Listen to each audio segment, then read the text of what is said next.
Hello and welcome back. We have our first challenge for doing some file writing and reading.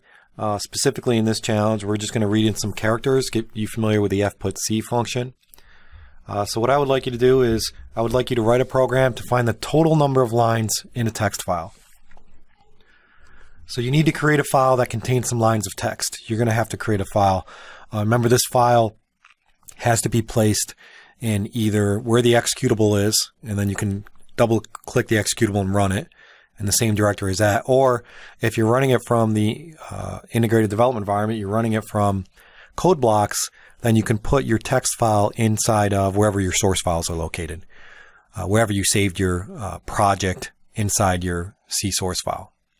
So you'll have to create a file before you can actually write this program, because you need to read and write some data inside that file. You're going to need to open your test file up, right? We're going to need the fopen call. This is going to get you familiar with the basics. You need to use the fgetC function to parse characters in a file that you get until you hit the EOF, the end of file.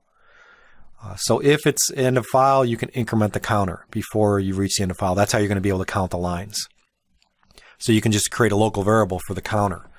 And what you want to do to display is you want to display as output the total number of lines in the file itself. Right, so this is going to be a basic program that gets you familiar with the basics of file input and output. Specifically, always want to open up a file using fopen. We're going to get familiar with that file pointer. We're going to have to close our file, and then we're going to use that important file.c function.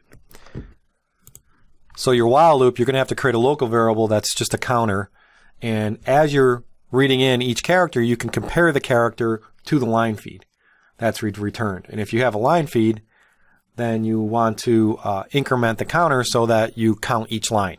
Whole purpose of this function is to count the number of lines in a file. So good luck. We'll be using the basics here, and I hope this gets you familiar with using a file pointer and opening a file in fgetC. Thank you.